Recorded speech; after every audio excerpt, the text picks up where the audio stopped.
Hi Guy, I'm just fresh back from the Super Retro Games Fair down at, or up from me because I'm over near Manchester, over in Leeds, the town hall I believe it was, pretty ancient old Victorian building. Now I did actually take the camera with me, but my God, when I actually got there, I mean I managed to get some footage outside which was fine with all the queues and stuff because I went around about just shortly after the opening, which was at 11 o'clock this morning.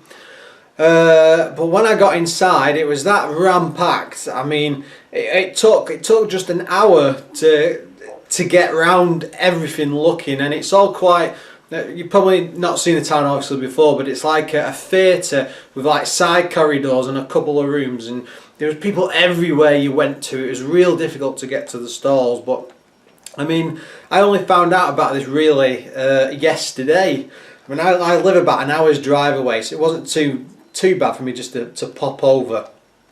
But I mean, initially I had decided, because I went a year ago and I think it was Retro Collected organised it at the time, but they don't seem to be involved with this one. I've not seen their stuff on the website. But yeah, so it's like a for sale sign. There was a couple for sale fit with just for stalls, and there's a couple of like gaming competitions in a side room again, which was just too busy to get anywhere near. A few TVs, but it was mainly just sellers and stores and things like that. But I went down there thinking, well, I've been inkling since last year to get one of those like custom NESes, which is like all sprayed and then maybe like done with Mega Man or Zelda or something like that. Because they had them last year, but there was no stall there like that this year. And I've also had an itching for. I've been looking on and off of these for a couple of weeks now for an original Game Boy that's had the screen replaced. I can't remember what it's called. Is it bitrate or something? And it makes it's an original screen, but makes it super sharp because there's something about layers and I don't know, layers and ribbons doubling up, so you get super sharp image, nice and bright. Plus they put a light into a set colour, and I've been looking at one with like either a white or a blue light, but I think white's the way to go because it's brighter. But yeah, sadly, I mean, when those stalls were there last year, they just weren't this year, and it's my own fault. I suppose I should have just gone on Facebook or something last night and asked, but I was a bit disappointed when I got there. I mean, I've recently, in the last couple of days, picked up another PC Engine, which I'm waiting to get. I mean, it was an absolute bargain, but I'll talk about it when I do the video for it. But yeah, so I went down there and basically I just wanted NES, custom NES, possibly some games. That Game Boy and a load of Game Boy titles as well, because again I'm getting that itch to start another Game Boy collection. I know, crazy. But yeah, so I got all the way down there. I think I took about 150 quid with me. I was well prepared to buy them consoles, but yeah, I'm a bit disappointed because I couldn't buy much. Biggest problem, that's it was so cram-packed. I could not get the camera out and stand somewhere just with it in your hand to, like, you know, circle around and show people off. And I think I saw one person I recognised, which was Gebs. I think Gebs 24, the girl who does the other like similar sort of retro gaming vids on YouTube. It's quite popular now. But you know, I saw her walking around. You usually see a few other YouTube like celebrities. I don't know if you can call them that, but there was I just couldn't see anyone. But again, it was that packed. It was hard to make people out. And one of the biggest problems I found.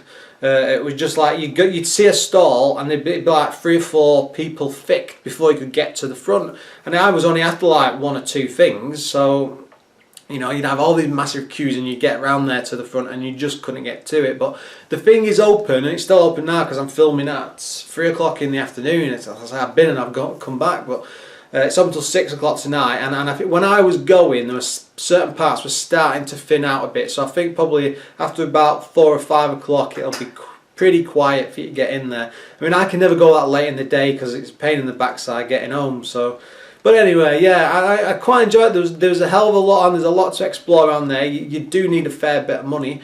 Prices were okay. I mean, most of these places are the sellers themselves, so they're out to make a profit. So you're not going to get many deals unless, like, I mean, I've had this myself. If you're buying a load of like loads and loads of games off one person, and let's say you get 50, 60 quid's worth, and they'll probably say something like, "Oh yeah, I'm not your fiver off. I'll chuck that in," and you know, you can do a bit of bartering, and it is actually better, obviously, than going to likes of eBay. So. You know, you pay your money, you take your choice. Like I said, I only picked up a few things. They were all Game Boy games, not many.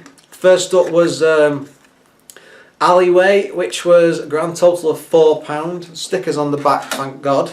Next up was, I mean, like, this is a perfect example of prices, because you get different prices between the stores, and Wario Blast was £4, but I saw it on a couple of stores for as much as £7, so it was well worth like having a good look between them all. I mean, if you want to get bargains, I suppose you could turn up right at the beginning, but the queue when I went last year was like right up the side street, and it took about half an hour to get in, whereas today I waited till half an hour after the opening, and then I walked in just about fine. And you know, if you go into that sort of thing to grab bargains, you'd be scrambling to get in anyway, so yeah.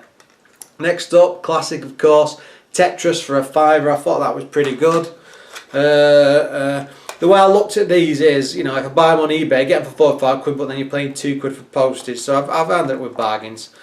£6 for Turrican, you see that on the back. And last but not least, I mean, I was quite pleased with it, because I've seen this for about a tenner, and it's, oh, do you see that? It's DuckTales. No price, it was a £5. It come with a plastic case as well, and we were, but that was it. You know, a bit disappointing. You know, I travelled all that way, but like I say, I've got money left over now.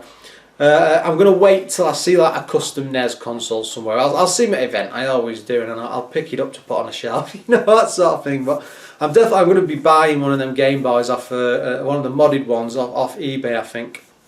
Again, a bit disappointed. I'd love to have got it today, but you know, so the guy, I did ask a couple of stalls if if the guy was around or expected, and one person who was selling loads of Game Boy stuff says, "Oh, it's a surprise he's not here. He usually is at this sort of a thing." So must have been one of them things. Anyway, so yeah, overall it was okay.